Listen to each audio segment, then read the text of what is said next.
নমস্কার। চলুন একটু ফিরে দেখি। আজ থেকে 1400 বছর আগে ভারতবর্ষে কোনো মুসলিম ছিল না। কোথা থেকে এলো? আরব, মক্কা মদিনা থেকে আসেনি। এখান থেকে পয়দা হয়েছে।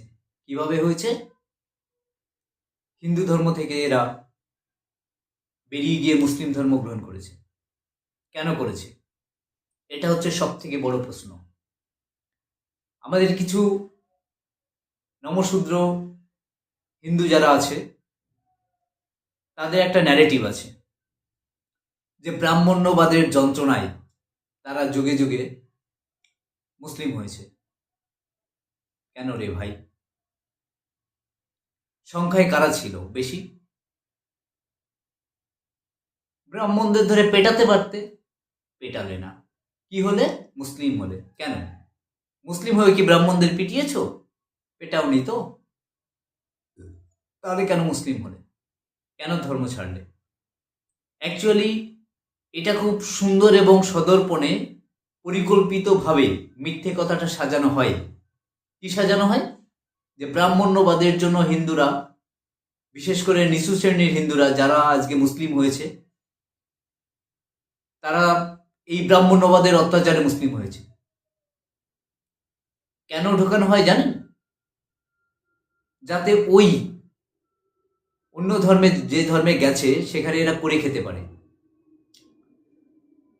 আজ থেকে 1400 বছর আগে, 1000 বছর আগে এই পুরো বাংলাতে, আমরা বাংলাদেশ আজকের, আর আজকের পশ্চিমবঙ্গ বলি বা ভারতবর্ষে বলি, একটাও মুসলিম ধর্মাবলম্বী লোক ছিল না।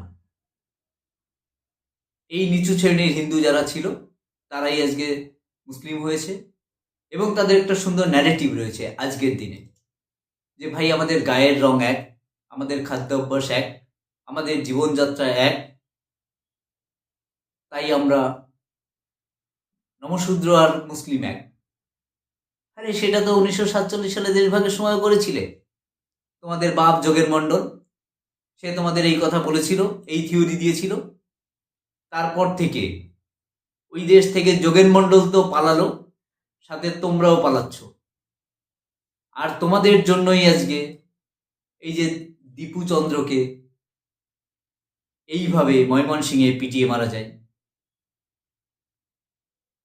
কালকে একজন রিক্সা চালক, যে রিক্সা চালিয়ে খায় বাংলাদেশের ঝিনাইদহে, তার অপরাধ কি? হাতে একটা লাল সুতো। লাল সুতো হিন্দুদের জিনিস, এরা ভারতের চর, এদের পিটিয়ে মারা যায়। আর এখানে সবাই চুপ। এইবার আসি মূল কথায়। কেন এখানের মানুষ যুগে যুগে মুসলিম হয়েছে?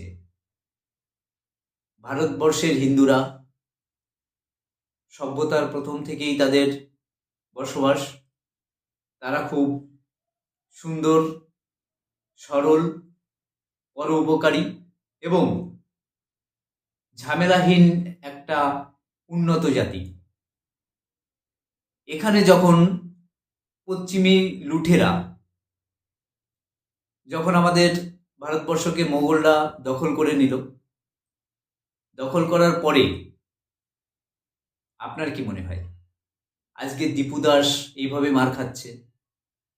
আজকে কারো পায়ের শিরা কেটে মারা হচ্ছে,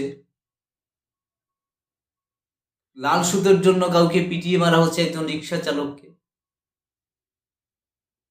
তাহলে যখন মোগলরা এদের শাসন করেছে তখন কি লেভেলের অত্যাচার করেছে, এই কমন সেন্সটা কবে আসবে? আর এই ওই টাইমের অত্যাচারের জন্যই মানুষ যুগে যুগে মুসলিম হয়েছে। এর আর কোনো বিকল্প নেই। দেখা গেছে কাউকে তরোয়ালের ভয়ে, কারো জমি আত্মসাৎ করে, কারো মেয়ে বউকে নিয়ে ওরা নিয়ে নিয়েছে। তারা অসহায় হয়ে কি করেছে? আজকে মুসলিম হয়েছে। এতে অস্বীকার করার কিছু নেই। আর এইভাবেই হয়েছে। না হলে হিন্দু ধর্মের এত সুন্দর সংস্কৃতি, এত আচার অনুষ্ঠান কেন ছেড়ে ওখানে গেছে? আর যদি সত্যিই ব্রাহ্মণ্যবাদ সমস্যা হয়, তাহলে ভাই তুমি অন্য ধর্মে যাওয়ার পরে কেন সেই ব্রাহ্মণদের অত্যাচার করনি? তাদের প্রতিশোধ তোমরা কেন নাওনি? এগুলো একবারে ভুল বানোয়াট। সব থেকে সত্যি কথা এইটাই যে মানুষ তরোয়ালের ভয়ে, মানুষ জীবনের ভয়ে মেয়ে বউ সন্তানকে বাঁচাতে তারা আজকে অন্য ধর্মে গেছে। এটা আপনারা যত দ্রুত বুঝবেন তত ভালো হবে। 100 বছর আগে, 100 বছর হয়নি, 47-এ আমরা বাংলা পূর্ববঙ্গ হারিয়েছি। খুব তাড়াতাড়ি এই বঙ্গ হারাতে হবে যদি আপনারা এটা না বোঝেন। এটা মাথায় রাখবেন।